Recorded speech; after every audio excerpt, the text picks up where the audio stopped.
Bonjour à tous, bienvenue à tous et merci beaucoup pour votre présence ce soir.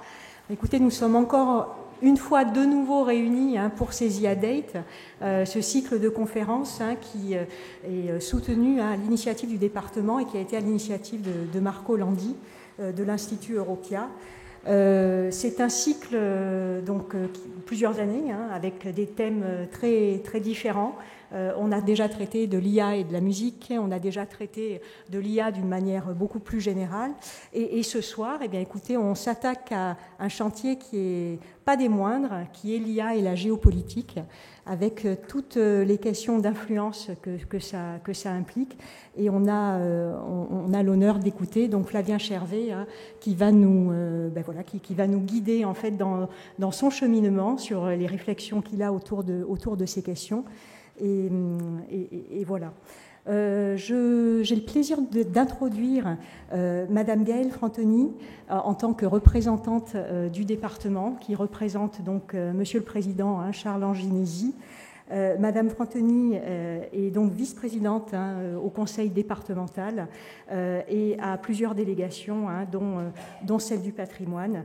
Madame Frantoni, je vous cède la parole.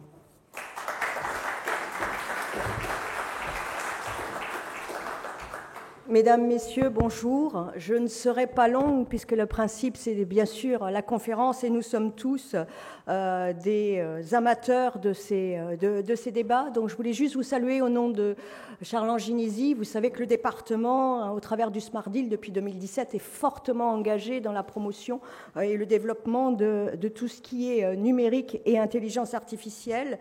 On a un cycle de conférences et je remercie Marco Landi, le CICTIAM et la MIA de contribuer à mettre un programme et des enjeux qui sont importants, sachant qu'on passe au crible beaucoup d'enjeux et de réalités de l'intelligence artificielle, et puis que vous êtes tous là en profitant d'un regard un peu éclairé, passionnant, de nombreux experts qui nous font la chance de venir.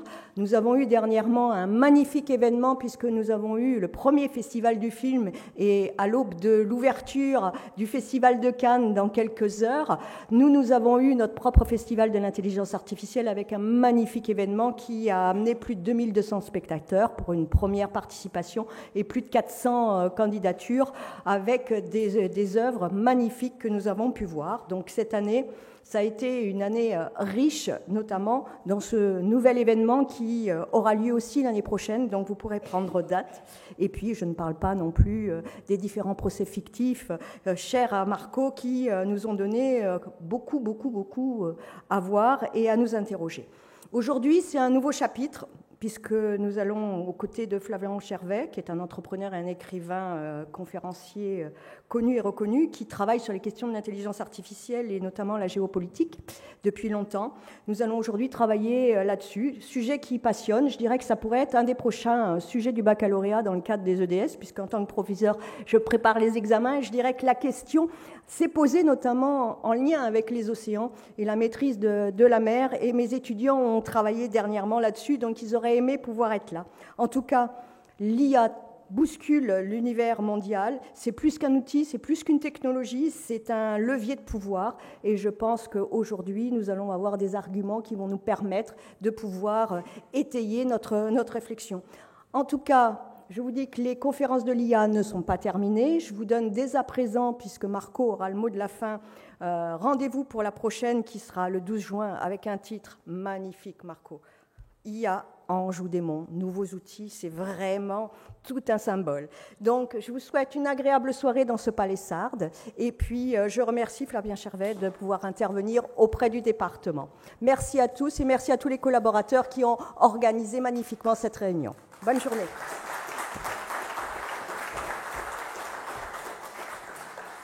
Je vous remercie pour vos mots. Donc IA et géopolitique, ça fait belle lurette que les diplomates et les politiques n'ont plus le monopole de la géopolitique. Avant d'introduire Flavien Chervet, il paraissait nécessaire de le redire. Le titre de la conférence, IA et géopolitique, on vit un monde différent, donc lequel ? Est-ce que l'IA a inventé l'influence ? Je ne pense pas. Par contre, l'IA là, en exacerbe les effets. Et c'est peut-être ça qui est le plus saillant. L'IA et géopolitique, ben c'est aussi la géopolitique de l'IA est intrinsèquement liée à la géopolitique des terres rares, à la géopolitique des crédits carbone, à la géopolitique de tout un tas d'autres choses. Et voilà, et je suis vraiment curieuse d'entendre Flavien Chervet aussi sur ces sujets ce soir, et puis sur sa vision, sur ses réflexions sur le sujet. Donc Flavien Chervet est prospectiviste en IA. Il a plein de casquettes. Il est conférencier, il est écrivain, il est philo-poète, et il mêle dans son approche à l'IA justement ce côté artistique, ce côté technique, ce côté réflexif.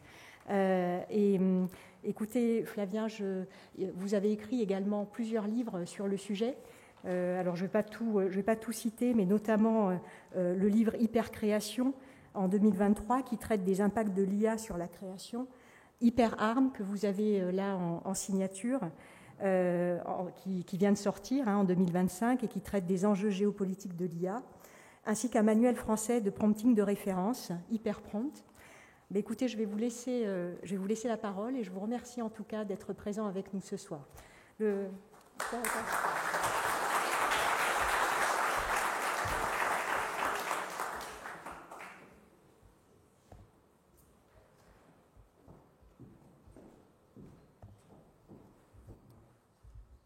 à tous. Bonsoir. Alors je prends un micro, c'est ça?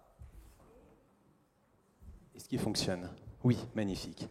Alors, je préférais faire sans micro, mais on m'a dit que pour la vidéo, je n'avais pas le choix, donc je vais y aller comme ça. Est-ce qu'on pourrait basculer sur mon ordinateur en régie? Merci beaucoup. Alors, on est en mars 2022, donc c'est encore un peu l'hiver, il ne fait pas très beau, et c'est le soir. Et il y a des satellites, évidemment, comme d'habitude, qui sont de partout autour de notre planète. Vous savez peut-être qu'aujourd'hui, il y a plus de 12 000 satellites, une espèce de maille comme ça qui englobe notre planète. Il y en a 6 000 qui appartiennent à Elon Musk. Normalement, d'ici 1 an et demi, il en aura 12 000. Il aura le double de satellites de tout le reste de l'humanité réunie. Bref. Avec sa société, évidemment, Starlink. Donc, il y a plein de satellites qui environnent la Terre et qui prennent des photos. Et sur ces photos, quand les satellites passent au-dessus de l'Ukraine, on repère une espèce de ligne noire. 64 km. 64 km de chars. On est à environ 30 km de Kiev, et d'ici le lendemain, la colonne de chars va arriver à Kiev, et évidemment, face à 64 km d'artillerie lourde, Kiev va se faire engloutir. La nuit tombe. Donc les soldats commencent un peu à somnoler, ils sont dans leur immense chenille de mort. Bon, ça déroule, elle continue, parce que la chenille est un animal nocturne, évidemment. Donc elle continue à avancer. Et tout d'un coup, pouf, explosion.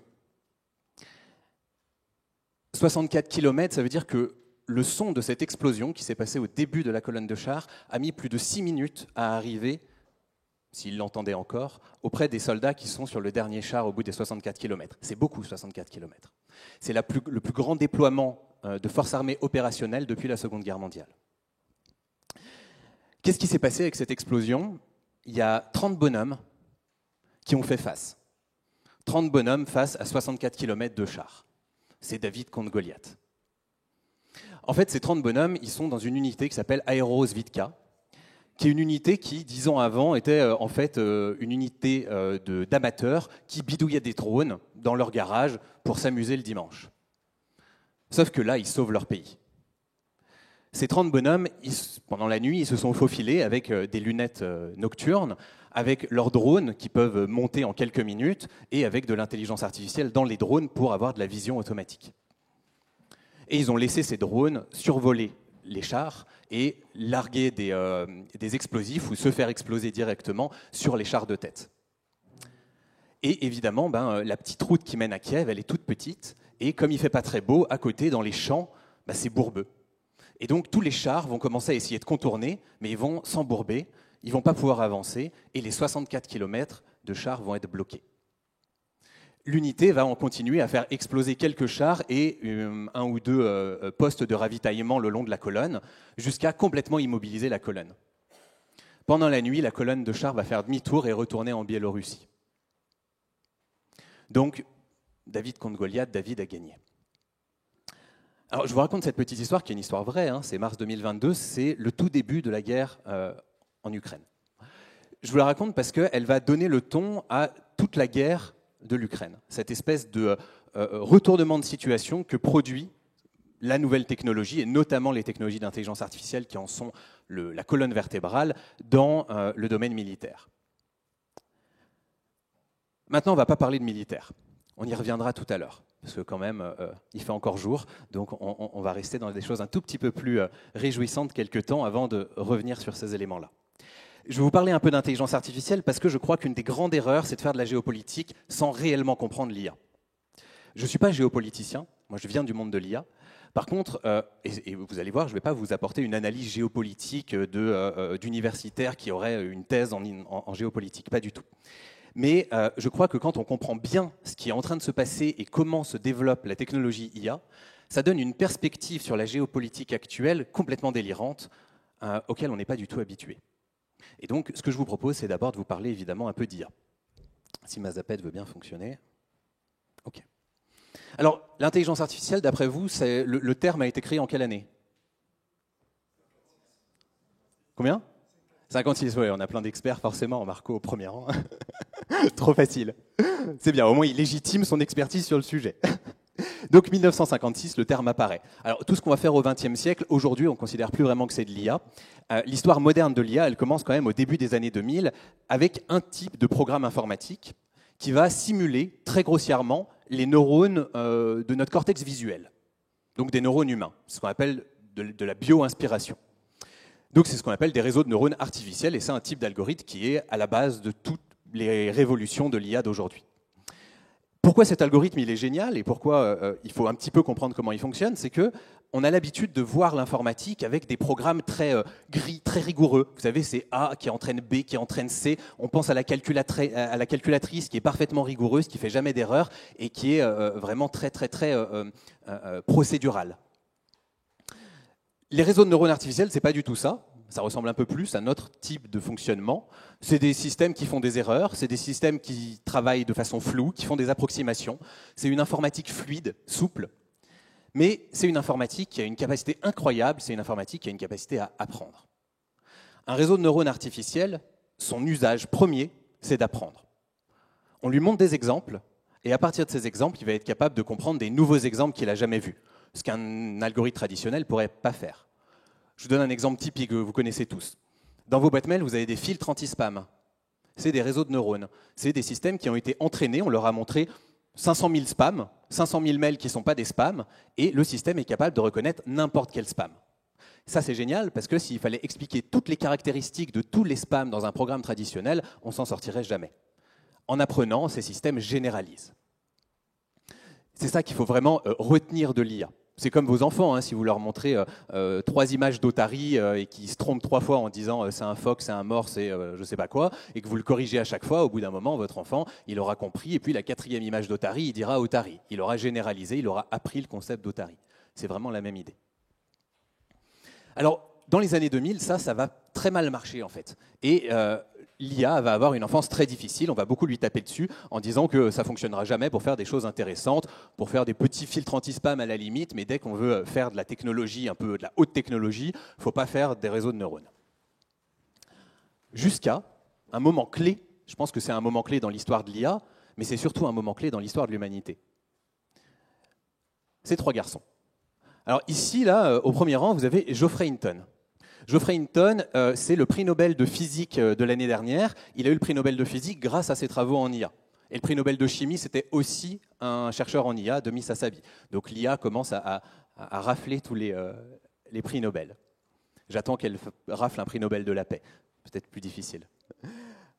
Donc Geoffrey Hinton, un des 3 pères fondateurs de l'intelligence artificielle moderne, considéré vraiment comme vraiment le parrain de l'IA, qui travaillait jusqu'à récemment chez Google. Et alors il a un peu fait le buzz, vous avez peut-être entendu parler de lui dans les médias, parce que les médias ont dit qu'il était sorti de Google pour pouvoir dire à quel point ce qu'ils étaient en train de faire était dangereux et que l'IA allait détruire le monde. Alors, c'est pas exactement ça, il a pris sa retraite, hein, ce qui est quand même plus normal que de sortir d'une boîte juste pour pouvoir parler aux médias. Donc il a pris sa retraite et en effet, maintenant il raconte des choses qui sont un peu intranquillisantes. Mais bon, à l'époque, donc il est chercheur et là il y a ces deux étudiants en thèse.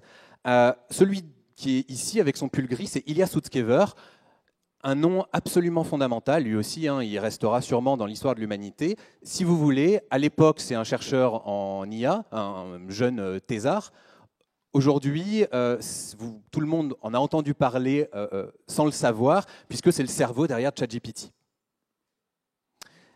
C'est lui qui a eu l'intuition de comment on pourrait faire ChatGPT. Et puis derrière, on a Alex Krizhevsky, qui est encore un ingénieur en IA très intéressant, très bon, mais l'histoire a moins gardé trace de lui. On voit là, il a l'air plus timide, il est au fond, il reste de son côté.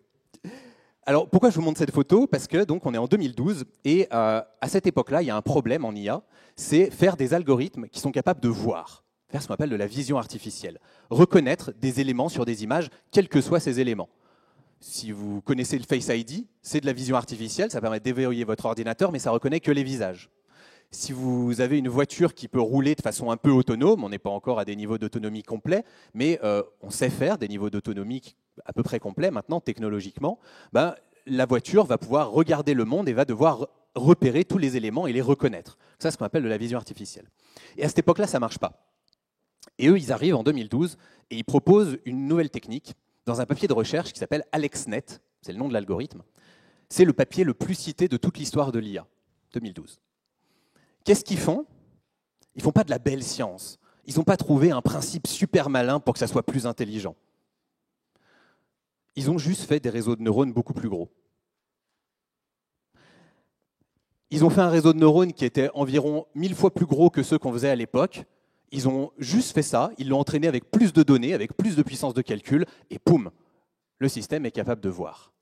Avec une très bonne précision, ça c'était en 2012. En 2017, on avait des systèmes qui faisaient moins d'erreurs sur de la reconnaissance d'images que les humains. Donc en 2017, les IA voient mieux que les humains, si on veut. Donc, ce moment est très fondateur, vous allez voir pourquoi. Cette idée qu'en IA, désolé, passez-moi la blague vaseuse, mais la taille, ça compte. Plus on fait des gros systèmes, plus on a de performances qui sortent. Ça va être une idée extrêmement fondamentale de toute la décennie 2010-2020. Alors, pour vous raconter quelques petites histoires, cette idée-là, on va la mettre en œuvre, par exemple, pour générer des images. En 2010, c'est impossible de générer une image avec une IA. En 2014, il y a ce qu'on appelle les GAN, c'est un type d'algorithme qui permet de générer des premières images très moches. J'avais fait une expo d'œuvres générées par IA en 2015. C'était marrant parce que c'était expérimental, c'était dans une galerie cyberpunk qui était assez tarée pour accueillir le truc, mais ça ne vous aurait pas plu, hein, c'était pas beau. En 2016, vous avez Microsoft et l'université de Delft qui font un magnifique tableau qui s'appelle The Next Rembrandt. Ils entraînent une IA sur tous les tableaux de Rembrandt et l'IA est capable de peindre un nouveau Rembrandt absolument convaincant. Il va tromper 28% des experts de Rembrandt au premier coup d'œil. Alors là, ils sont allés loin parce que l'IA a été entraînée sur des images au rayon X pour apprendre comment le peintre posait la peinture. Et ensuite, l'IA, avec une imprimante 3D, a déposé goutte à goutte la peinture et a réellement peint le tableau physiquement. En 2021, vous avez l'arrivée de DALL-E, le système d'IA de OpenAI, la même startup que ChatGPT, qui va permettre de générer n'importe quel type d'image à partir d'une commande textuelle. On pose la question et l'IA nous génère l'image. À l'époque, pas génial encore, mais c'est déjà le cas. En 2023, vous avez la version 4 de Midjourney qui sort et qui commence à permettre de faire des images absolument magnifiques. Et ça, c'est version 2024-2025. Toutes les slides, évidemment, ici sont générées par IA. C'est que des images faites avec Midjourney. Et donc, on fait des images absolument incroyables. Et là, je travaille sur une bande dessinée qui devrait sortir en novembre, où toutes les illustrations sont générées par IA. Donc, on commence à arriver à ce niveau de maturité. En 2019, vous avez GPT-2 qui sort. Vous savez, nous, le grand public a connu ça en 2022 avec l'arrivée de ChatGPT, mais le premier système de GPT, enfin le GPT-2, c'était en 2019, et il arrivait à faire une phrase à peu près grammaticalement correcte, pas toujours. En 2020, un an après, vous avez GPT-3 qui sort, qui est capable de faire des paragraphes entiers très cohérents. En 2022, vous avez ChatGPT qui sort avec GPT 3.5 qui discute avec le monde entier et qui a la plus grande croissance de toute l'histoire des produits numériques. Et en 2023, vous avez GPT-4 qui sort, qui commence à être capable d'avoir des raisonnements très poussés et une profondeur réflexive. Alors, ce n'est pas du tout le même type d'intelligence que celle de l'humain, mais une profondeur réflexive impressionnante. Donc, à chaque fois, on a cette même idée que ce n'est pas une révolution scientifique qui est mise en œuvre. Derrière ces évolutions-là, on a fait des passages à l'échelle. Passage à l'échelle, passage à l'échelle, passage à l'échelle. De GPT-2 à GPT-3, on fait x1000 en termes de taille, de puissance de calcul et de données. Et de GPT-3 à GPT-4, on fait x1000 en termes de taille et de puissance de calcul et x100 en termes de données, d'entraînement. Je vais encore faire une parenthèse. Avant de vous montrer pourquoi comprendre ça, c'est très important pour avoir une approche géopolitique, je vais faire une démo. Parce que c'est un peu théorique tout ça, et je pense qu'on ne se rend jamais aussi bien compte que quand on voit les choses se faire. Donc je vais vous faire une démo de l'état où on en était en 2024, avec, comme on est ici et qu'on avait des jolies vidéos du World AI Cannes Festival, on va faire quelque chose de créatif. Donc je vais poser mon micro. Avec ce micro, oui, parfait, on m'entend. Donc, on va créer un concept de bijou en 5 minutes. Je vais aller très vite. Vous allez vous dire que c'est de la magie noire, hein, mais ce n'est pas pour vous expliquer toutes les étapes, ça on pourra en parler autour du cocktail, mais c'est juste pour que vous voyez jusqu'où on peut aller quand on joue vraiment avec ces systèmes et que ce n'est plus du tout du vent. Donc là, c'est 2024. Depuis, ça a encore largement évolué, mais pour pouvoir le faire rapidement sur scène, je fais avec des technologies de 2024. On va commencer avec ChatGPT, que vous connaissez sûrement pour la plupart, donc bienvenue sur l'interface de ChatGPT, pour ceux qui ne connaissent pas, enchanté. Et donc, on pourrait poser la question à ChatGPT, peux-tu me proposer un concept de bijou créatif ? Ce n'est pas une bonne façon de poser des questions à l'IA, on aura un concept très peu créatif. L'IA ne réfléchit pas comme un humain. Je ne vais pas vous expliquer les détails, mais en gros, elle produit des réponses probables, et évidemment, du créatif, c'est de l'improbable. Le plus probable, ce n'est pas créatif. Donc si on veut une réponse créative venant de l'IA, il faut que notre demande soit elle-même improbable pour que la réponse la plus probable soit elle-même improbable. Donc, je vais lui dire, tu es un grand joaillier très créatif, reconnu pour ses bijoux originaux et fascinants, tu dois créer un concept de bijoux audacieux. Ces petites techniques de prompting, ça met l'IA dans le rôle de l'expert qu'on aimerait interroger, ça améliore le type de résultat. Et puis je vais lui donner de la méthode créative. Je vais lui demander de faire des associations longue distance. Propose-moi 4 artistes très éloignés du monde de la joaillerie qui pourraient te servir d'inspiration, et pour chaque artiste, propose-moi un concept de bijou. Alors, Kandinsky, un pendentif, Hervé Télémaque, fragment d'histoire mentale, Yoku, oracle chromatique, et Paola Scher, typo atlas. Alors, je ne connais pas Yoku. On va prendre Kandinsky parce que c'est très coloré, hein, ça devrait bien fonctionner pour un bijou. Hein. Kandinsky, l'un des pionniers de l'abstraction géométrique. Donc voilà, c'est ce type d'œuvre d'art avec plein de petites formes, des grands aplats de couleurs. Donc, on va partir sur ce bijou, et puis maintenant, on a envie de le visualiser, ce bijou. Mais si on demande à ChatGPT de le visualiser, il va nous faire une image, mais les images de ChatGPT, elles ne sont pas géniales. Midjourney fait des bien plus belles images. Donc, moi, je veux utiliser Midjourney. Midjourney, c'est le meilleur système pour faire des belles images aujourd'hui. Alors, je pourrais lire ça, et puis aller décrire à Midjourney exactement le bijou, et il me ferait une image. Mais une description de bijou, c'est du texte. ChatGPT est capable de le produire. Donc moi, j'ai fait un prompt que je peux réutiliser, qui est un prompt à créer des prompts. Je lui dis, on garde le concept 1, donc c'est le concept Kandinsky, et en fait, j'explique à ChatGPT comment écrire un bon prompt pour Midjourney pour qu'il me l'écrive. Okay ? Donc là, je lui explique, je veux que tu me donnes une description synthétique en anglais, alors Midjourney fonctionne mieux en anglais, etc. Je lui explique comment ça fonctionne, je lui montre même un exemple. Et donc là, il me fait un petit paragraphe, Kandinsky inspired, kinetic, pendant, etc. Bon, si vous êtes anglophone, vous comprenez, sinon c'est pas grave, ça décrit le bijou de façon synthétique. Et puis je vais sur Midjourney. Alors Midjourney, hein, bienvenue, voilà des images publiques, ça c'est les images, les tops du jour, c'est pas moi qui les ai fait, mais vous voyez qu'on peut avoir de tous les styles. Et puis je vais envoyer la commande, hop, et ici dans Create, sur ma page, il est en train de me faire 4 propositions pour ce bijou, donc notre pendentif. Pendant qu'il me fait ça, je vais faire un 3e prompt, de la même façon. Imaginons que je veux faire une expérience client un peu sympa. Je veux proposer ce bijou avec un petit bonus. Vous savez, la vache qui rit, il propose des magnettes à mettre sur les frigos. Bon, pour un bijou, on ne va pas proposer un magnète. On pourrait proposer un opéra. C'est classe, un opéra avec un bijou, un opéra unique. Et donc là, le meilleur système pour générer de la musique aujourd'hui, c'est Udio. Donc je vais demander à ChatGPT de me générer un prompt pour Udio. Le voilà, je copie le prompt, je vais sur Udio. De la même façon, une interface avec les musiques qui ont été créées par la communauté aujourd'hui. J'envoie et dans mon interface, il va m'en créer plusieurs. On va voir les bijoux, voilà les 4 bijoux qu'il me propose, très bien. On est bien dans le style de Kandinsky. Lequel vous préférez ? Celui-là est bien là. Allez, on prend celui-là. Je le télécharge. Je vais utiliser un dernier système d'IA qui est très pratique parce qu'il fait de la reconnaissance sémantique, il reconnaît les éléments sur des images et ça permet notamment de supprimer les fonds. Donc avant, c'était très long de faire ça. Maintenant, c'est instantané. Donc maintenant, je vais pouvoir l'utiliser. Je vais le mettre là. Je vais l'appeler Bijou. On va aller écouter la musique. On va voir ce qu'il nous a fait.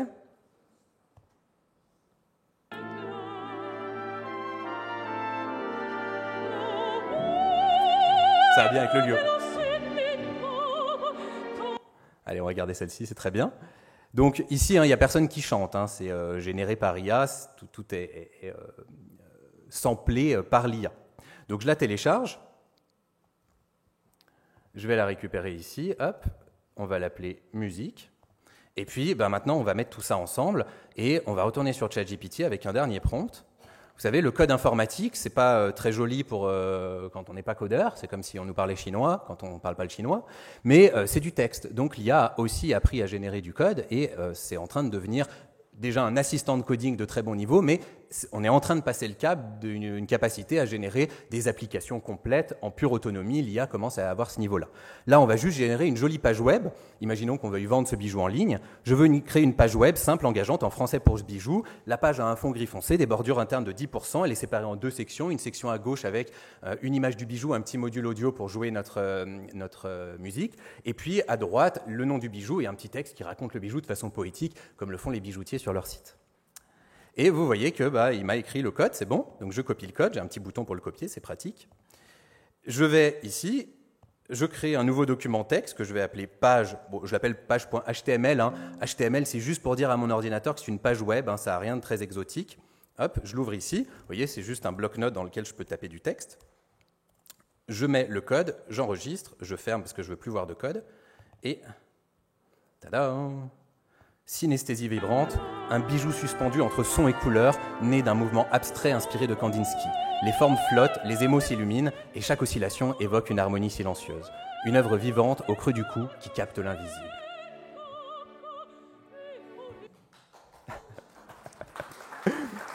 Ok. Pour la première fois de votre vie, vous avez applaudi une IA. Il faut vous y habituer, probablement que ça va être de plus en plus courant. Bon, évidemment, il y a la créativité du processus, mais c'est pour vous montrer avec quelque chose d'un peu créatif qui parle à tous, à quel point on peut aller loin déjà aujourd'hui avec les technologies qui sont à notre disposition. Et tout ça à portée de main, c'est pas compliqué, on demande en langage naturel. Ok. Maintenant que on a vu un petit peu ce qui était en germe dans l'IA, je vous ai quand même parlé juste avant de militaire, et puis là, je vous fais une petite démo créative. C'est parce que je crois que l'intelligence artificielle est en train de se scinder en deux mondes. Le monde des gadgets cool de la Silicon Valley, qui sont ceux que le grand public connaît, qui font le buzz, évidemment, ChatGPT, Midjourney, Udio, tout ce que je vous ai montré. Il y en a un nouveau tous les jours. C'est Noël tous les jours en IA, c'est génial. Quand on est curieux, on s'amuse tout le temps. Et puis, il y a la dimension géopolitique. Il y a cette dimension qui a grandi depuis, qui existe depuis longtemps, mais qui a grandi très fortement depuis la guerre en Ukraine et qui est en train de prendre une dimension encore plus importante et qui aura un impact sur nos vies peut-être encore plus important que tous les produits cool. Et donc, cette séparation, il faut bien la faire. Il y a deux mondes dans l'IA.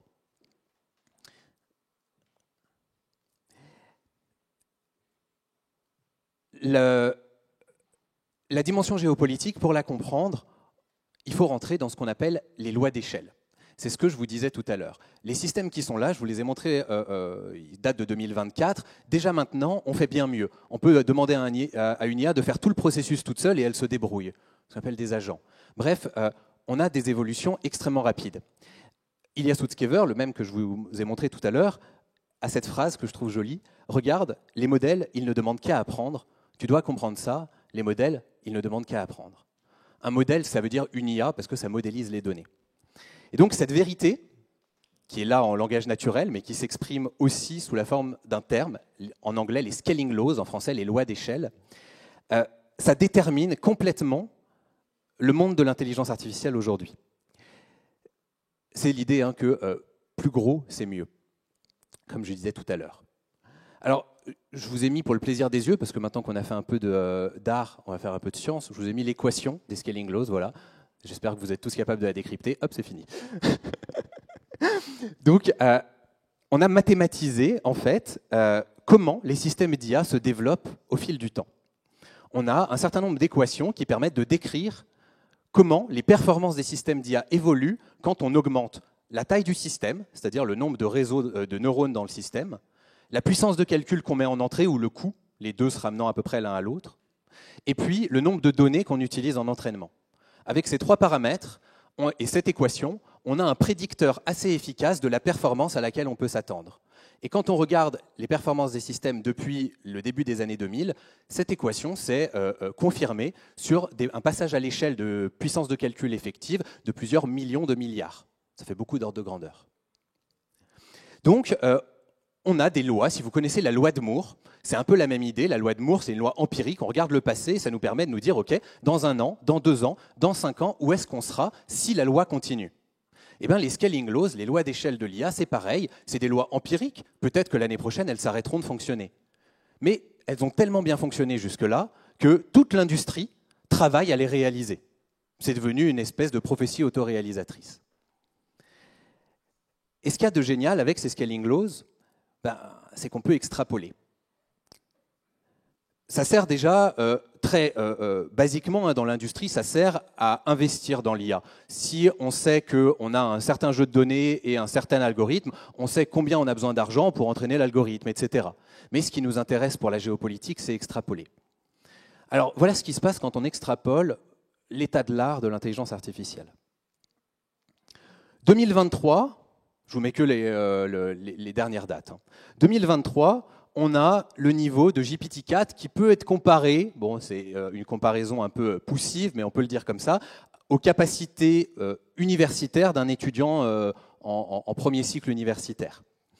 GPT-4 est à peu près à ce niveau-là, il est capable, voilà, il y a un prof par exemple d'économie aux États-Unis qui avait fait passer son test, l'équivalent de la licence d'économie, à GPT 3.5 en 2022, et GPT 3.5, alors il pensait, le prof d'économie, que GPT 3.5 aurait C, A étant la meilleure note. Et GPT a eu D, c'est vraiment une très mauvaise note. Et donc il a dit, jamais une IA aura A avant 2029 au moins. 4 mois après, GPT-4 sort, il lui fait repasser le test, la fleur au fusil, en se disant peut-être que cette fois il aura C. Non seulement GPT-4 a A, mais il se classe comme le 2e meilleur étudiant de toute la promotion. Donc 2023, on a ce niveau-là. Les lois d'échelle prédisaient qu'en 2025, il fallait s'attendre, avec la continuité du développement de cette technologie, à ce qu'on ait un niveau à peu près doctorant. On a eu ce niveau-là avec le système O1 qui est sorti pour sa version preview en septembre, pour sa version complète en décembre 2024, donc un peu plus tôt que les prévisions. Et aujourd'hui, on a O3 qui, dans un grand nombre de domaines de la science, a à peu près le niveau d'un docteur. Par exemple, en biologie moléculaire, il a le niveau d'un docteur. En code informatique, il se classe dans les 3% de meilleurs codeurs du monde. Donc sur tout un ensemble de compétences de très haut niveau, O3, qui existe, vous l'avez à disposition pour $20 par mois, est à ce niveau-là. Il faut savoir un peu l'utiliser, mais il est à ce niveau-là. Alors qu'est-ce qui se passe si on regarde un cran plus loin ? On est déjà allé plus vite que les prédictions, alors que beaucoup prédisaient évidemment qu'on irait moins vite, parce que ça paraît trop fou.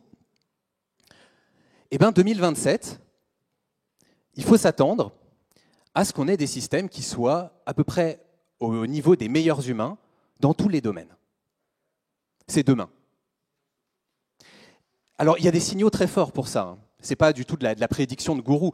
L'Union européenne, qui jusqu'à très récemment n'utilisait jamais le terme intelligence artificielle générale ou superintelligence, ces termes qui paraissaient de la science-fiction, dans son dernier plan, le AI Continent Plan, qui est sorti il y a quelques semaines, là, c'est la première fois qu'ils utilisent la Commission européenne utilise de façon explicite le terme intelligence artificielle générale dans un paragraphe où elle dit « Il est probable que la prochaine génération de systèmes d'IA s'approche très fortement de ce qu'on peut appeler de l'intelligence artificielle générale ».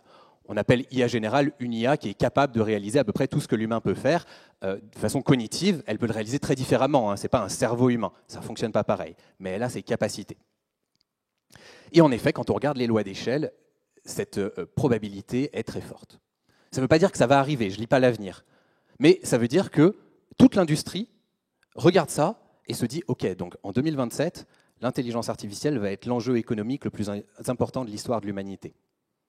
On va automatiser l'intelligence. » Je ne sais pas si ça va arriver, hein, encore une fois. J'espère que ça va mettre plus de temps, personnellement. Sinon, ça va être compliqué. Mais il faut regarder l'impact que cette prévision a sur l'industrie. Alors, évidemment, je vous ai dit tout à l'heure qu'on augmentait les performances, mais que pour augmenter les performances, il fallait augmenter la taille du réseau. Ça, c'est facile, il suffit de mettre plus de neurones, c'est du copier-coller, si on veut. Mais il faut augmenter des critères bien physiques. La puissance énergétique, l'argent, ça on sait le trouver hein, dans l'IA en ce moment, il n'y a pas trop de soucis, et puis les données. Et aujourd'hui, les vraies questions qui se posent, c'est même plus des questions de performance, presque tout le monde est convaincu qu'en 2027 on devrait être là.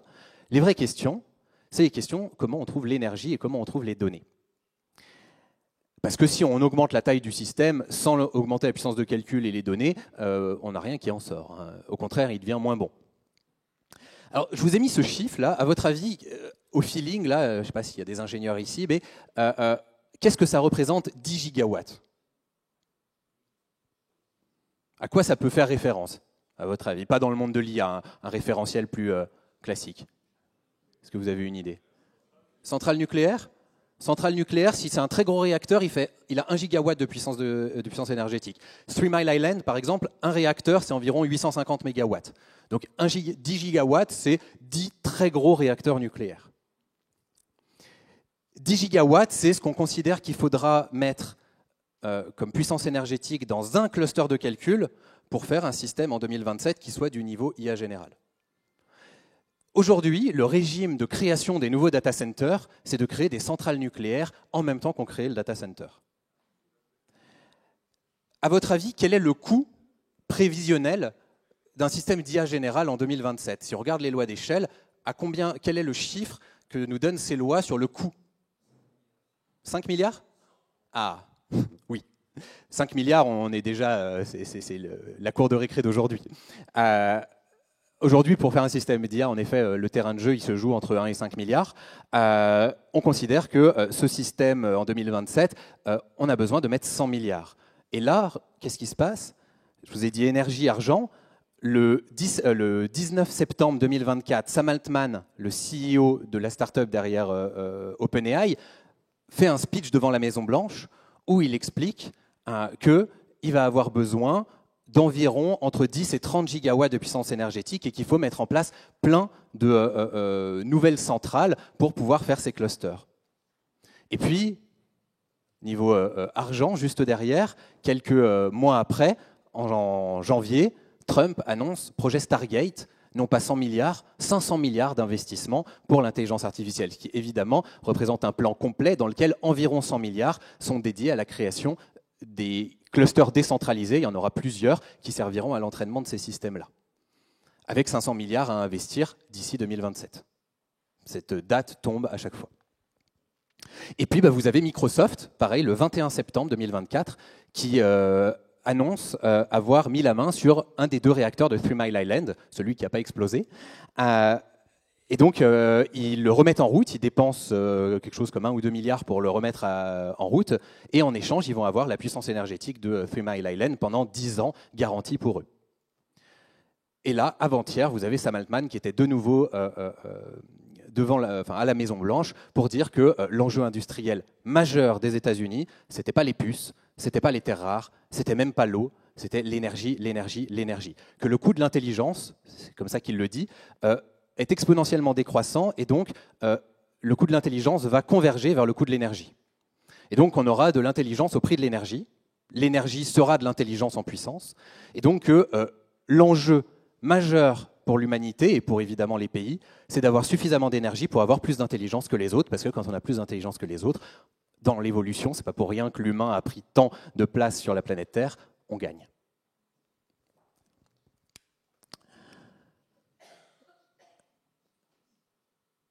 Mais c'est pas fini. Parce qu'évidemment, l'IA générale, se dire un système informatique qui fait à peu près tout ce qu'un humain sait faire, en fait, c'est un seuil très anthropomorphique, c'est très lié à notre condition humaine. On se représente ce qu'est capable de faire un système informatique à partir de ce que nous, on connaît de l'intelligence. Et on pourrait se dire d'ailleurs que, vu que l'IA apprend sur des données humaines, elle va plafonner au niveau des meilleurs humains. Et en fait, c'est faux. c'est une fausse idée. On a des systèmes d'IA qui sont capables d'apprendre par eux-mêmes, comme un enfant apprend par curiosité en explorant le monde. Il met sa main au feu une fois, 2 fois, 3 fois, il a appris, il ne le fera plus, personne ne lui a dit, mais il sait que le feu, ça brûle. De la même façon, on a des techniques d'apprentissage, qu'on appelle l'apprentissage par renforcement, voilà, qui servent à ce qu'une IA puisse apprendre par elle-même, en explorant un environnement et en essayant énormément de choses sur cet environnement. On simule une sorte de curiosité débridée. Et ces systèmes-là sont capables de largement dépasser le niveau humain, pour l'instant plutôt dans des domaines restreints. Vous avez peut-être entendu parler de ce cas assez emblématique en 2016. AlphaGo, un système d'IA conçu par Google DeepMind, la startup d'IA de Google, bat Lee Sedol, le meilleur joueur au monde de Go. Et le Go, c'est un jeu qui est vraiment très, très intuitif. On ne peut pas jouer au Go avec juste de la puissance de calcul. Ça ne marche pas. Il y a trop de possibilités. Les échecs, maintenant, on sait pratiquement faire ça de façon brutale, juste avec de la puissance de calcul. Le Go, ce n'est pas possible. On ne peut pas tout prévoir. Et donc, on s'attendait à ce qu'il faille beaucoup de temps, parce qu'on considérait que c'était un jeu très créatif. Et Lee Sedol était considéré comme le joueur le plus créatif de son époque. AlphaGo va non seulement gagner contre Lee Sedol 4 parties à 1, sur un tournoi de 5 parties, mais en plus, pendant la deuxième partie, le 37e coup qu'il va jouer va rentrer dans l'histoire du Go. Ce 37e coup n'a jamais été joué dans l'histoire du Go. Il défie toutes les techniques traditionnelles et orthodoxes. C'est un coup qui va être considéré comme extrêmement créatif, et aujourd'hui, il est joué par les grands maîtres qui l'ont appris d'AlphaGo. Il y a eu une version ensuite qui s'appelle AlphaZero, qui a été entraînée sans aucune donnée humaine et qui bat à plat de couture AlphaGo, et qui joue très différemment des humains, et bien mieux que les humains, parce qu'elle a appris sans données humaines. Donc elle a pu pousser au-delà. Donc, il faut réfléchir, l'intelligence artificielle générale, c'est un terme marketing, il faut dès aujourd'hui réfléchir en tant que citoyen, en tant que force armée, en tant que force publique, n'importe qui doit avoir dans ses réflexions cette idée de système dit super intelligent. C'est plus du tout de la science-fiction, c'est plus du tout un mythe. Ça ne veut pas dire que ça va être Terminator ou ce que nous a vendu la science-fiction, c'est pas du tout ça. Mais il va y avoir des impacts énormes sur la guerre, sur le travail, sur l'art, sur toutes les dimensions de la vie humaine. Et donc c'est aussi pour ça que des choses comme le World AI Cannes Festival sont importants, il faut donner un sens à ces nouveaux objets qui arrivent. On s'attend à ce que, après 2027, très rapidement, le cap soit passé et que dans les années qui suivent, on puisse avoir des systèmes qu'on appelle ACI pour Artificial Super Intelligence, des systèmes qui dépassent largement la capacité humaine dans la plupart des domaines cognitifs. Si on prend ça au sérieux, on est en train d'entrer dans une époque très, très, très spéciale. Et je ne pense pas du tout, je sais qu'en France, on adore être désabusé. On adore se dire, oui, on a déjà connu ça, des vagues technologiques, c'est comme le cloud, c'est comme Internet, c'est comme l'électricité. Je pense que celle-ci est éminemment différente. Ce n'est pas pour rien que la science-fiction la raconte depuis aussi longtemps. Ce n'est pas pour rien qu'elle habite les mythes depuis l'histoire ancestrale de l'humanité. Chez Héphaïstos, dans sa forge, la mythologie grecque, il y a des êtres de roche qui travaillent. Et quand Héphaïstos part de la forge, c'est une histoire, il s'en va de la forge, et quand il revient, il découvre que, sans lui, ces créatures artificielles faites de roche ont travaillé mieux que quand il était là. Chez les Grecs. Ces mythes-là nous habitent, et puis c'est Frankenstein, c'est le golem dans la Kabbale juive, enfin, cette idée-là, elle est présente dans toutes les cultures humaines, cette idée de la création d'une intelligence artificielle, d'une créature artificielle. Ce n'est pas du tout une technologie comme les autres, parce que c'est une technologie qui est d'abord spirituelle. Spirituelle, pas au sens religieux, au sens qui questionne l'esprit humain. Et puis, c'est une technologie qui va beaucoup plus vite que toutes les autres dans son développement.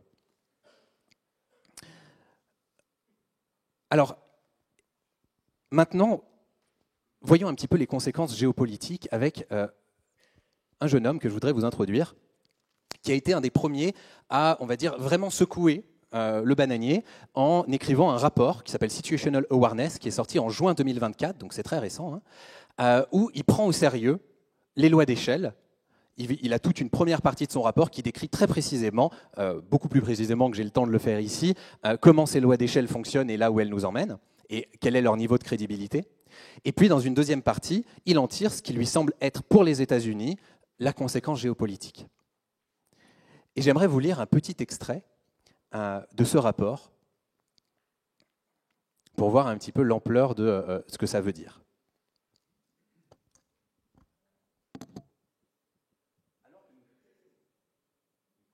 S'il vous plaît, merci. Alors que nous traverserons à toute vitesse les ordres de grandeur, les bons continueront. D'ici 2025-2026, je m'attends à la prochaine révolution qui choquera le monde. L'IA générera plus de 100 milliards de dollars de revenus annuels pour les grandes entreprises technologiques et surpassera les titulaires de doctorat en matière de résolution de problèmes. Ça, c'est fait. Tout comme l'effondrement du marché boursier lié à la Covid a poussé le monde à prendre la Covid au sérieux, l'émergence des premières entreprises valorisées 10 000 milliards de dollars déclenchera une folie de l'IA. Si cela ne suffit pas, d'ici 2027-2028, nous aurons des modèles entraînés sur des clusters à plus de 100 milliards de dollars, des agents d'IA pleinement compétents et faciles à déployer qui commenceront à automatiser largement l'ingénierie logicielle. Chaque année, l'accélération donnera le vertige. Bien que beaucoup ne voient pas encore la possibilité de l'IA générale, un consensus finira par se former parmi les principaux scientifiques, dirigeants et responsables gouvernementaux. Nous sommes à l'aube de l'AGI, à l'aube d'une explosion de l'intelligence, à l'aube de la superintelligence. Quelque part au milieu du gué, nous assisterons aux premières démonstrations véritablement terrifiantes de l'IA. Peut-être l'exemple souvent évoqué de l'IA donnant à des novices le pouvoir de fabriquer des armes biologiques ou piratant de manière autonome des systèmes critiques, ou quelque chose d'encore plus imprévisible. Il deviendra évident que cette technologie relève d'une technologie militaire décisive.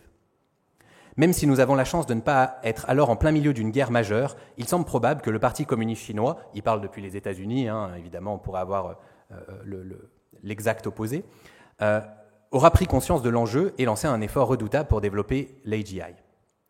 Aux alentours de 2027, l'atmosphère à Washington deviendra sombre. Les gens commenceront à ressentir de manière viscérale ce qui se passe. Ils auront peur. Des couloirs du Pentagone au briefing confidentiel du Congrès, la question évidente, celle auquel tout le monde pensera sans oser la poser, arrivera sur la table. Avons-nous besoin d'un projet Manhattan pour l'IA générale ? D'abord lentement, puis soudainement, tout deviendra évident. Cela se passe vraiment.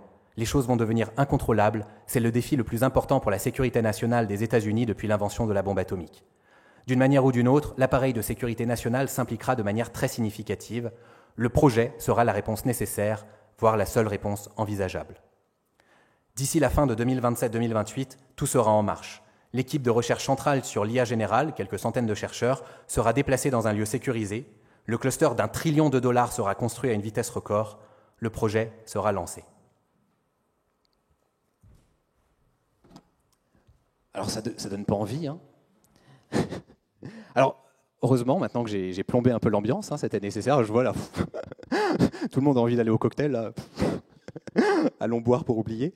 Je vais vous donner l'alternative à ce scénario. Je pense que notre ami Léopold Aschenbrenner, qui est tout à fait intelligent et compétent dans le domaine de l'IA, et raconte tout ce qu'il raconte sur les scaling laws, sur les lois d'échelle est très précis. Ce qu'il raconte sur la partie géopolitique est assez dangereuse parce qu'il montre comme un espèce de destin nécessaire, ce qui en fait n'est qu'un narratif. Ce narratif du projet Manhattan. Ce qui commence à être certain, c'est qu'on va avoir ces systèmes super intelligents 2028, 2029, peut-être 2040, c'est possible, mais dans un avenir qui est trop proche pour qu'on les oublie.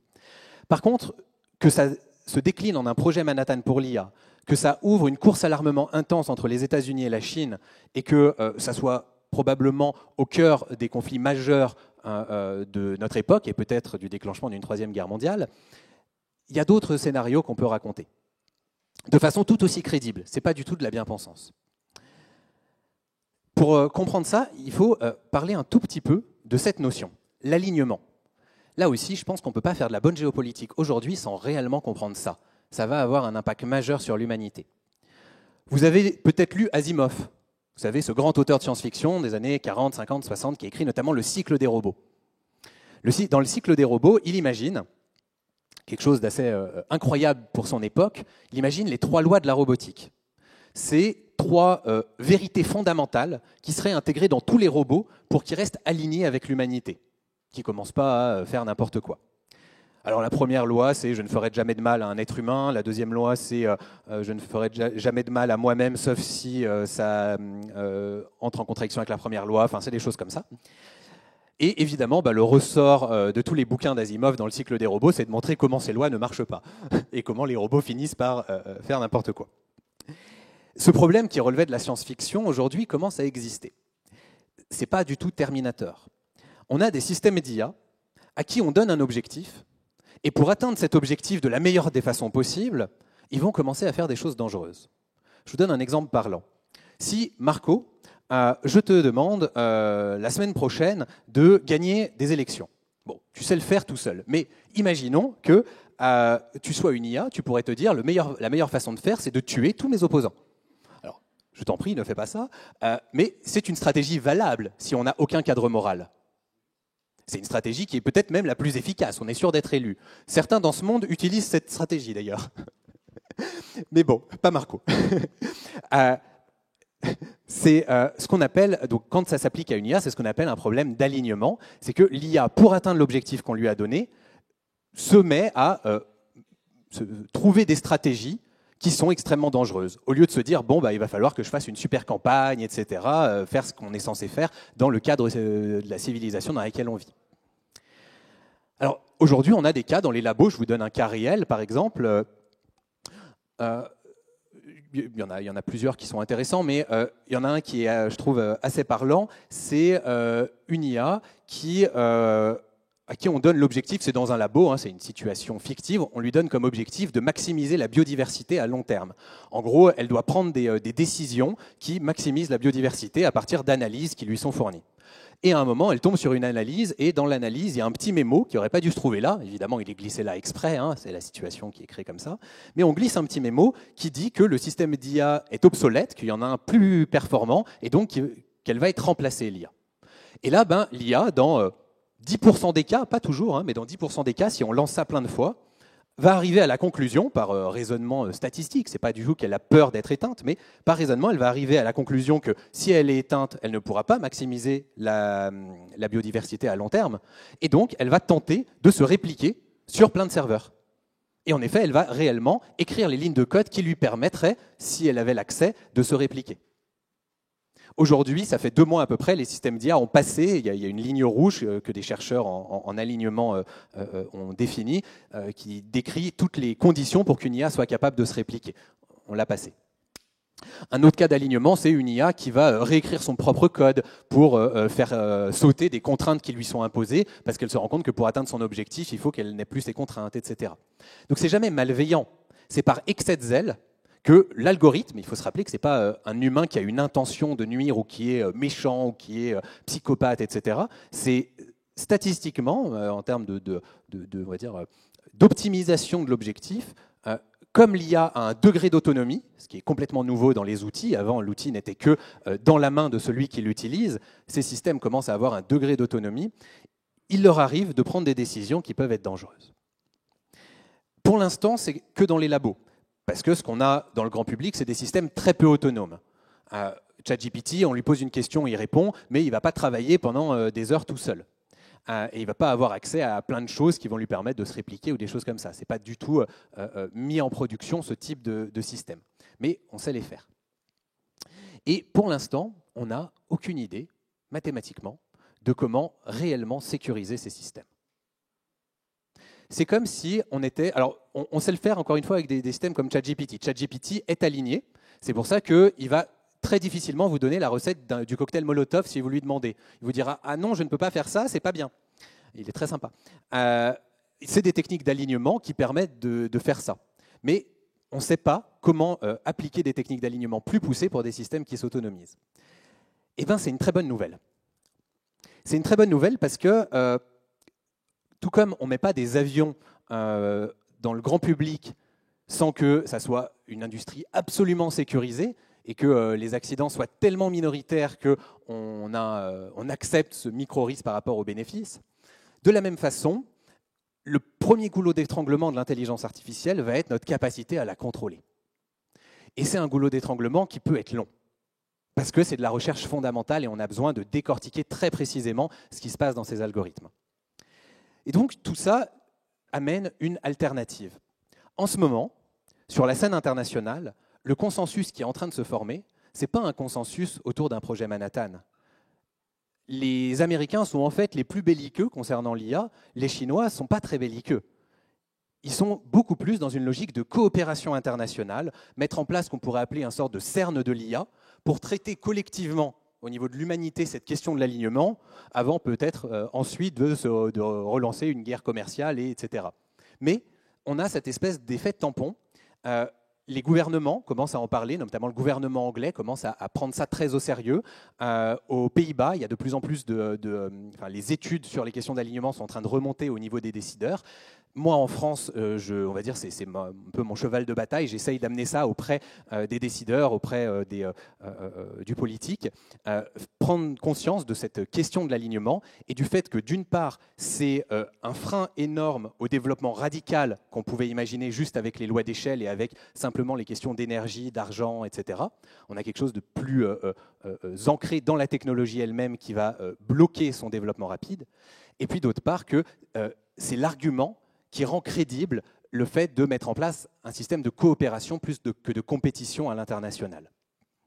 Et je pense que les analyses géopolitiques qui n'ont pas cet élément de l'alignement dans le viseur ratent ce qui est en train réellement de se passer dans l'écosystème IA.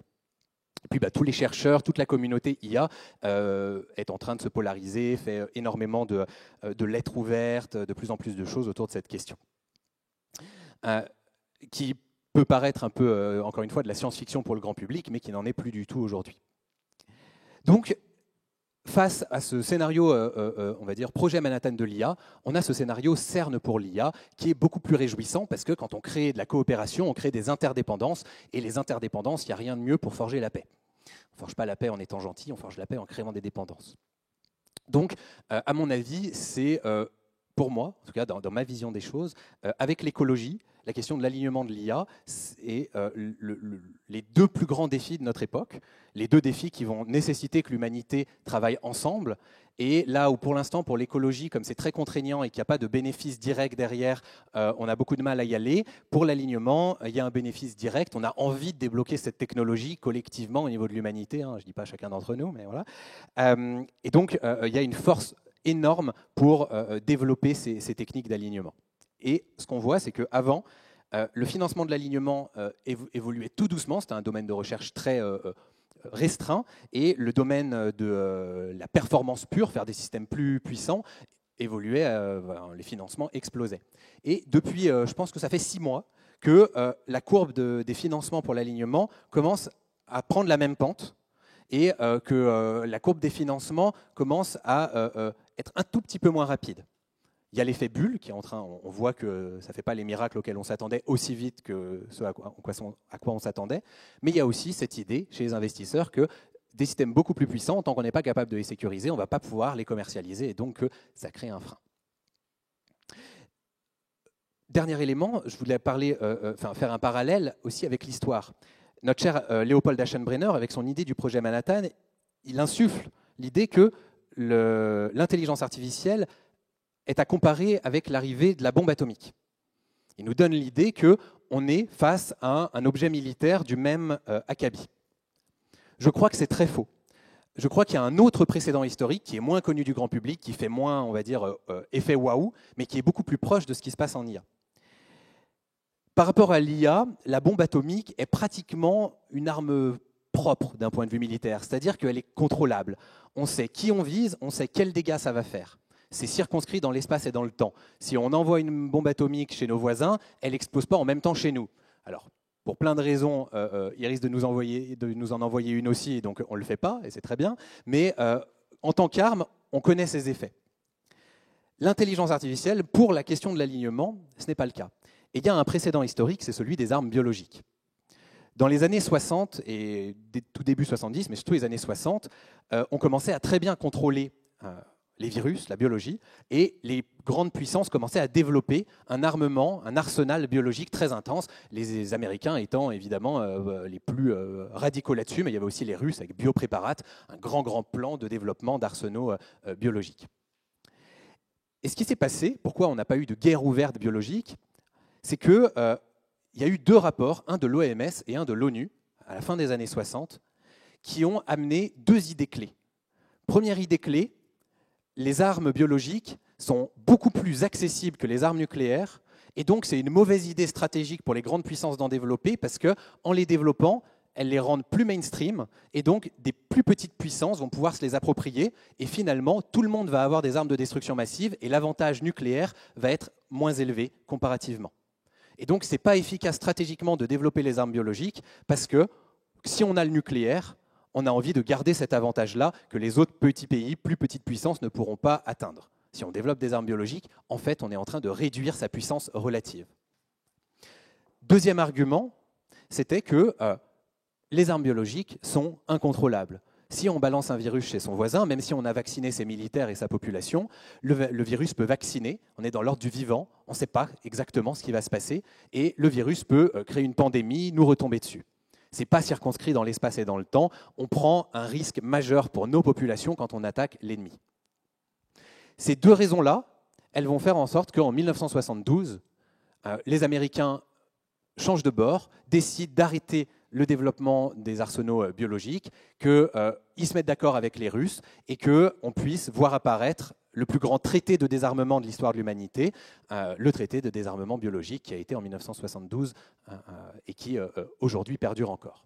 Il y a eu quelques débordements, mais dans l'ensemble, il y a eu surtout des débordements dans les armes chimiques, par exemple en Irak, mais dans l'ensemble, les armes biologiques ne font pas partie massivement des arsenaux militaires. Et c'est plutôt une bonne nouvelle. Les deux caractéristiques que je viens de développer, accessibilité maximale, incontrôlabilité, c'est exactement les deux caractéristiques qu'on retrouve dans l'IA. L'incontrôlabilité, tant qu'elle n'est pas alignée, aucun militaire a envie qu'un système d'IA pour attaquer l'ennemi fasse péter la maternelle d'à côté, pour une raison que le système d'IA aura considérée comme étant extrêmement intéressante. Donc tant que ces systèmes n'ont pas une garantie d'alignement et de sécurité, ils sont incontrôlables et on ne peut pas les utiliser. Et deuxièmement, en effet, c'est des systèmes informatiques, c'est encore plus facile à répandre et à déployer que des armes biologiques. C'est massivement accessible. Si un système d'IA d'ordre militaire fuite une fois, il se retrouve partout. Et en plus, à l'époque, 1972, c'était les petites puissances que les grandes puissances ne voulaient pas voir grandir. Mais aujourd'hui, on a même la menace terroriste. Et donc, si un système d'IA d'ordre militaire commence à se répandre, c'est encore plus inacceptable qu'à l'époque. Les menaces décentralisées sont encore plus présentes. Donc, on a les deux mêmes arguments, cette accessibilité maximale, c'est facile à copier, c'est facile à déployer, c'est facile à utiliser, vous l'avez vu avec ma démo, et l'incontrôlabilité. Et donc, on a de la même façon les deux leviers qui permettent de faire pression. Et donc, ce n'est pas du tout de la bien-pensance de se dire qu'on va aller vers une coopération. Rationnellement, c'est l'avantage de tous. Alors, ce qui est très intéressant, c'est que dans le panorama géopolitique, on voit que la Chine, en ce moment, pousse très fortement dans ce sens-là, beaucoup plus que dans le sens militaire, et elle se rapproche énormément de l'Europe. Alors évidemment, quand on voit les États-Unis se rapprocher de la Russie, la Chine se dit, bon, on va aller chercher un allié, voilà. Mais concernant l'IA, la Chine construit en ce moment des relations très fortes avec l'Europe sur une logique de coopération autour de la sécurisation de l'humanité, avec un narratif qui est l'IA n'est pas une menace militaire venant de nos ennemis, l'IA peut être une menace pour l'humanité si on n'arrive pas, si on s'en sert avant de l'avoir contrôlée. Donc c'est un narratif bien différent qui suppose la coopération. Donc c'est très intéressant, en ce moment je suis beaucoup la façon dont communique la Chine vis-à-vis de l'Europe, parce qu'on sent cette tentative de rapprochement qui a des enjeux d'influence, mais qui porte aussi ce projet. Et donc qui, là aussi, par rapport au narratif, nous éloigne un petit peu des Américains. Dernière chose, parce qu'on est européen, je suis européen personnellement, peut-être qu'ici vous n'êtes pas tous européens évidemment, mais ici on est en Europe. Je pense en plus que c'est une opportunité industrielle incroyable pour l'Europe, cette question de l'alignement. Tout comme l'industrie de l'aviation va de pair avec une industrie de la sécurisation des avions, qui est florissante et qui gagne beaucoup d'argent et qui fait qui a une puissance industrielle à l'international. De la même façon, l'industrie de l'alignement et de la sécurisation des systèmes d'IA va devenir florissante parce qu'on va en avoir besoin pour déployer les systèmes et va apporter un potentiel industriel énorme et économique énorme. Et là où on n'a pas la même capacité à libérer du potentiel financier que les Américains, Du coup, on a du mal à jouer dans la même cour que les Américains sur la performance des systèmes d'IA. Les meilleurs systèmes d'IA sont américains et chinois aujourd'hui. En Europe, on a Mistral AI, qui est un très bon système, mais qui n'est pas tout à fait au même niveau quand même. On n'a pas tout à fait la même capacité à produire de l'énergie en se fichant complètement de l'environnement, etc. Donc, il est plus difficile pour nous de courir au même niveau que les Américains dans la course à la performance. Par contre, dans la course à la sécurisation, on est un pays qui réglemente. Des fois, on trouve ça triste, mais dans cette course-là, ça va être une force. On est un pays qui a des énormes valeurs humanistes, qui a une tradition axiologique, philosophique, de construction de cadres moraux. C'est des choses qu'on sait très bien faire, c'est des choses pour lesquelles on a une excellence. C'est tout ce dont on va avoir besoin pour encadrer ces systèmes-là. Et on a une excellence académique, ce qui fait que pour débuter toute cette industrie, ça commence par de l'académique, par énormément de recherche, avec du transfert dans des startups qui demandent un peu moins d'argent que faire des systèmes énormes. Bref, on a une énorme carte à jouer. Et donc, je pense qu'il y a un narratif à raconter en Europe, c'est arrêtons de courir derrière les Américains. Évidemment, il faut qu'on ait des systèmes performants, on y a des systèmes souverains, mais on a un coup à jouer pour être leader sur ces questions-là, dont on n'a pas toujours conscience. Et bien, si vous voulez en savoir plus, j'ai mon bouquin qui sera disponible. Donc, ça retrace bien plus précisément toutes les évolutions militaires de l'IA, bien plus précisément toutes ces histoires de loi d'échelle et bien plus précisément ces narratifs et cette question géopolitique. Merci beaucoup de m'avoir écouté.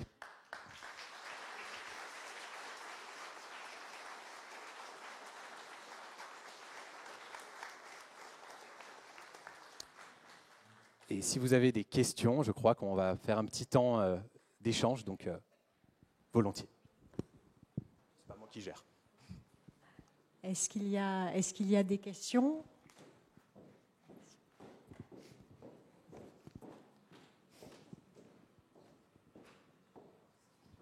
Alors, deux petites questions. D'abord, qu'est-ce que vous pensez de la régulation européenne qui voit l'IA, qui la mesure comme un risque plutôt que comme une opportunité ? Donc ça, pour moi, c'est un frein très important. Et la deuxième question, c'est, il y a aussi d'autres voies que d'essayer de faire plus grand, plus fort, donc en utilisant les SLM, en utilisant des systèmes plus petits, mais en les combinant. Voilà, c'est mes deux questions. Alors, je vais commencer par la deuxième. C'est vrai, donc les SLM, Small Language Model, c'est des petits systèmes d'IA, qui sont donc beaucoup plus frugaux. Et il y a toute une dimension, on va dire, d'innovation frugale qui se développe autour de l'IA pour faire plus avec moins. Ne nous mentons pas, c'est pas ce qui tire l'industrie, c'est pas ce qui tire la géopolitique, c'est pas ce qui tire le potentiel aujourd'hui. J'aimerais que ça soit le cas, mais de fait, ce n'est pas le cas. Évidemment, j'invite tout le monde à utiliser Mistral en solution souveraine et des petits modèles quand ça suffit. Mais quand on a un très gros modèle qui fait tout, et qu'il le fait mieux que les petits modèles spécialisés, parce qu'on commence à rentrer dans ce régime-là, malheureusement, c'est comme ça que l'industrie se structure. Donc, oui, bien sûr, on a aussi un coup à jouer en Europe, on l'entend souvent autour des petits modèles. Mon analyse et mon sentiment, c'est que ça serait une erreur de croire que notre puissance va être bâtie là-dessus. Tandis qu'une puissance sur la sécurité, ça peut être le cas, je pense. Mais je ne lis pas l'avenir et je peux me tromper. Pour la première question, qui était la régulation. Alors, en Europe, donc, on a été les premiers à réguler avec l'AI Act, qui est le gros texte de loi, si vous voulez, un peu le RGPD de l'IA, enfin la RGPD de l'IA. C'est un texte qui a été écrit juste avant que les systèmes d'IA actuels explosent, qu'on appelle les IA génératives, même si le terme n'est pas vraiment le bon, et donc qui les a très mal anticipés et très mal pris en compte. Et donc c'est une réglementation qui est très mal adaptée. Alors ils ont rajouté un chapitre par rapport à ça, mais un chapitre pour l'instant relativement léger. Voilà, peut-être même naïf. Mais en même temps, il y a dans ce texte, dans l'organisation qui a été conçue autour de ce texte, un organe qui est là pour étudier les évolutions de l'IA et permettre d'amender le texte au fur et à mesure. C'est de l'innovation juridique. Je trouve qu'il faut qu'il y ait un premier jet pour qu'on puisse ensuite avancer et l'améliorer. C'est évident que ces systèmes doivent être régulés. Par contre, ce que vous évoquiez est intéressant, c'est qu'en Europe, pour l'instant, vis-à-vis de ces systèmes, on a eu tendance, en tout cas jusqu'à il y a 1 an et demi, 2 ans, à ne parler que du risque. Et par exemple, si on regarde la RGPD, il y a plein de choses liées au risque, mais il y a des droits. Le droit à l'oubli, par exemple, le droit à l'oubli des données. Il y a des devoirs et puis il y a des droits. Il y a des risques et des opportunités, etc. Dans l'AI Act, c'est vrai que c'est traité quasiment que par le risque. Alors, en même temps, les risques doivent être traités. Mais c'est vrai que c'est dommage qu'on ne traite pas les opportunités. Et ça fait aussi partie de, on va dire, je crois, les chevaux de bataille de nos dirigeants actuels, de pousser au niveau européen une libération et du potentiel entrepreneurial et du potentiel financier lié à ces questions-là. Et les investissements massifs que la France a co-réalisés avec les Émirats arabes unis, etc., donc 109 milliards très récemment, vont dans ce sens-là. Il y a maintenant une volonté de pousser beaucoup plus fortement la partie opportunité. Voilà, pour quelques... Merci. Bonsoir, bravo pour cette conférence très intéressante. Merci. Ma question porte sur la cyberguerre que nous mène la Russie, parce que vous parlez d'échanges entre la Chine et l'Europe, mais qu'en est-il de l'utilisation de l'IA, justement, parce qu'ils sont très forts depuis des décennies pour nous attaquer. Donc, comment utilisent-ils l'IA et qu'est-ce qu'on peut faire, du coup, face à un système illibéral ? Alors, il y a énormément de menaces cyber qui ne sont pas toutes du fait de l'IA. Hein. La cybercriminalité monte en flèche. Ça aussi, c'est un des problèmes majeurs de notre société, de notre décennie, on va dire. Il y a deux grands éléments, je trouve, qui sont à penser par rapport à l'impact de l'IA. Le premier, vous le connaissez tous, c'est ce qu'on appelle les deepfakes. Donc les deepfakes, c'est le fait de créer des faux. Vous m'avez vu en quelques minutes créer un bijou, etc. Bah, évidemment, on peut créer des faux humains, des faux voix, etc. Aujourd'hui, avec les meilleurs systèmes d'IA, avec 4-5 secondes de la voix de quelqu'un, on peut cloner sa voix, lui faire appeler ses parents avec des larmes dans la voix pour demander de l'argent. J'ai un ami qui a connu ça, hein, donc ça existe déjà autour de nous. En Corée, vous avez eu un nouveau type d'arnaque au patron, donc un salarié qui, à un moment, reçoit un mail lui demandant de se connecter à un pont visio pour discuter avec son comité de direction. Il se connecte et puis il tombe dans une réunion sur Teams où il y a 5 membres de son comité de direction en train de discuter de sujets financiers. Alors lui, il est au pôle paiement, donc il écoute sagement, il voit ses dirigeants qui parlent. Et puis au bout d'un moment, il y a un des dirigeants qui se tourne vers lui et qui lui dit par rapport à ce qu'on vient de se dire, positionne ces 3 paiements, 21 millions de dollars chacun, maintenant tout de suite. Et lui, il a vu toute une conversation crédible, il a son dirigeant devant lui qui lui parle, il envoie les 3 paiements. Toute la visio, c'était du fake. 1 ou 2 photos des dirigeants pour créer l'avatar, quelques secondes de leur voix récupérées sur des élocutions publiques, et pouf, on crée un faux Teams dans lequel on a tout ce trucage. Je peux le faire en une après-midi, j'aurai le même résultat qu'avec des outils publics qui coûtent maximum $30 par mois chacun. Donc, le problème des deepfakes, évidemment, entraîne toute une nouvelle catégorie de ce qu'on appelle les phishing. Et là aussi, je peux m'adresser à tous les citoyens que vous êtes. Faites attention. Si votre enfant vous appelle en pleurs, trouvez une façon de vérifier, etc. Soyez encore plus vigilants. On entre dans une ère... Alors, jusqu'à maintenant, l'ère du numérique, c'était une ère ambiguë. Les choses paraissaient vraies et on les croyait parce que pour les truquer, c'était difficile. Et donc, elles étaient rarement truquées. Mais ceux qui le voulaient vraiment pouvaient. Aujourd'hui, on n'est plus dans une ère ambiguë. Tout ce qui est numérique doit être considéré par défaut comme faux, sauf preuve du contraire. Et il y a des solutions, hein, notamment grâce à des technologies de blockchain. Là aussi, la blockchain a la capacité à nous permettre de tracer des objets numériques, à faire ce genre de support de vérité. Donc les deepfakes, ça c'est un gros sujet, et évidemment les Russes, mais pas que, utilisent les deepfakes pour attaquer l'opinion publique et défaire des tissus démocratiques, etc. Donc ça, c'est une des menaces. Pour l'instant, c'est un peu le faussaire et le policier. Les meilleurs systèmes qu'on ait pour repérer des deepfakes, c'est des systèmes d'IA. Et puis, une fois que les systèmes d'IA s'améliorent, leurs capacités permettent aux systèmes faussaires de s'améliorer. Et puis, une fois qu'ils font des meilleurs faux, etc., etc. D'ailleurs, c'est ça qu'on utilise pour entraîner certains systèmes génératifs. Une logique comme ça de course à l'armement entre 2 réseaux. Donc, c'est le cas. Et puis, le deuxième aspect, c'est les virus. Donc, évidemment, écrire des virus de façon automatique par IA, quand on a un système qui n'est pas aligné, ça devient trivial. Si je récupère une version non alignée d'un système, ce qu'on appelle le base model, le système avant qu'il ait subi l'alignement, je peux lui demander d'écrire un virus informatique et il va le faire. Et donc, ça devient trivial de créer des attaques. Et puis, des nouveaux virus. Vous avez par exemple des chercheurs qui ont montré Pisidius.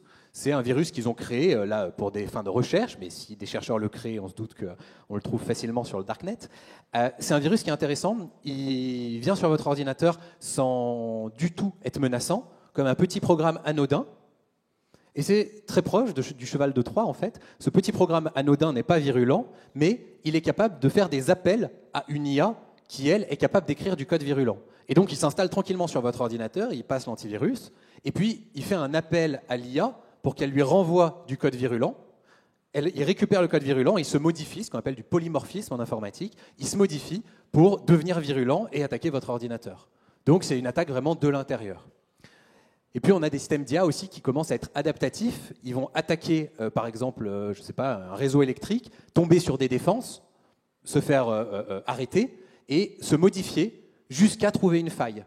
S'adapter constamment jusqu'à trouver une faille.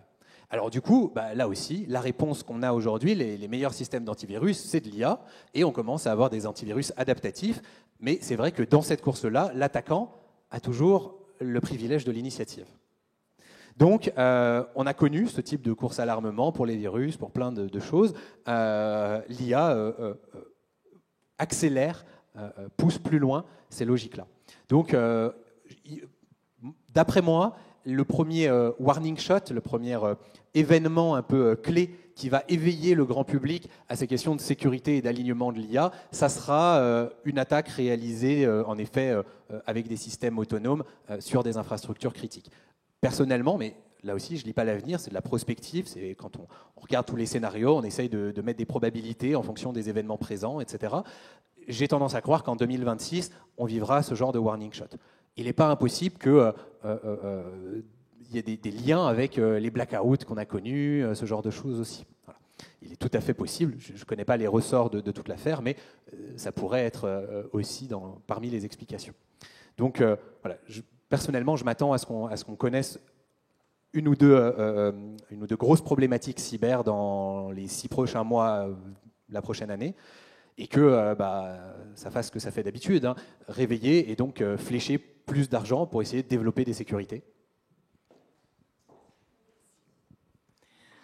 Bonsoir, merci beaucoup pour ces explications et vos positions. Vous avez cité très justement que l'écologie comme l'un des défis majeurs de l'humanité sur lequel malheureusement l'humanité a du mal à se mobiliser. Et vous citez le développement de l'IA, son alignement, etc., comme un autre défi sur lequel l'humanité va se mobiliser. Mais en même temps, vous dites que l'IA frugale n'est pas l'avenir, que les petits modèles de langage ne sont pas l'avenir. Et donc, est-ce que la réponse à ces deux défis est forcément antinomique? Est-ce qu'on va avoir un moyen de régler les deux? J'espère. C'est une grande question. Alors, l'IA est à la fois problème et solution.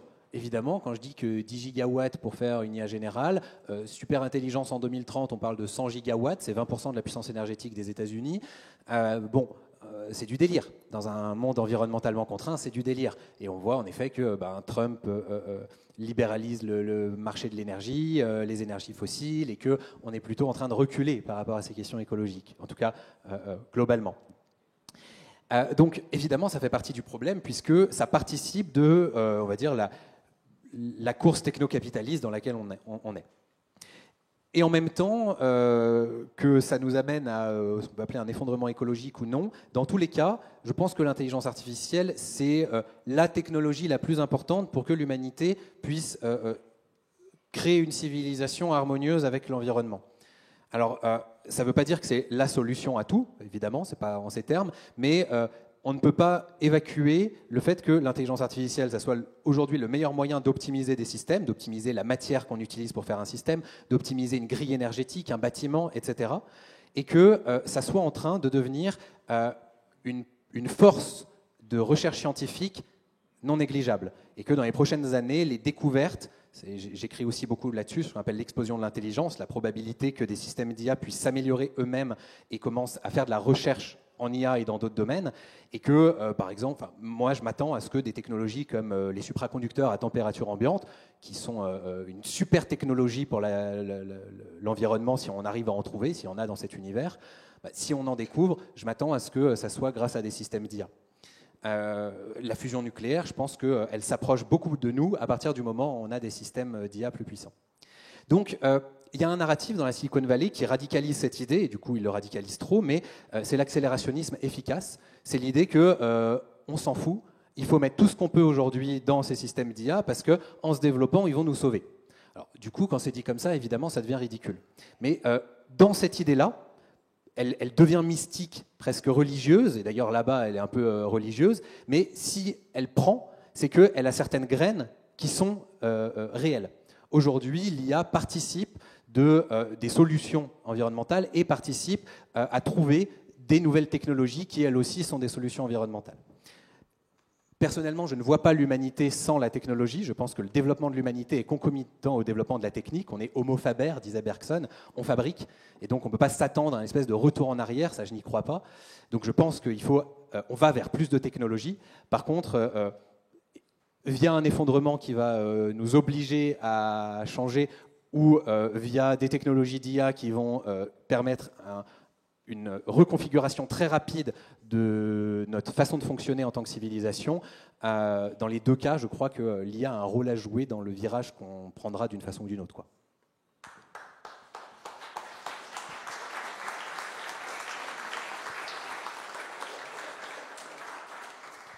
Merci beaucoup, Flavien, pour votre intervention.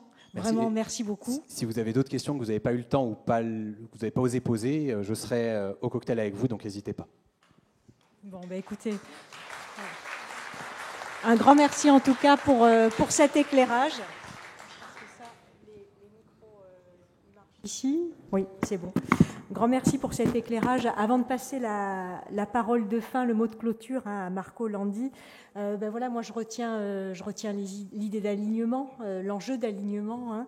Je retiens les enjeux d'interdépendance, évidemment, les défis, tous les défis énergétiques dont vous avez parlé, et notamment pas un moindre, puisque vous nous avez dit, et effectivement on l'a vu passer dans la presse, mais la gestion des centrales nucléaires dans certains États, c'est même plus l'État qui les gère, c'est des sociétés privées, IBM, etc. Il y a un fort enjeu en termes de sécurité tout court, même pas de cybersécurité, mais de sécurité tout court.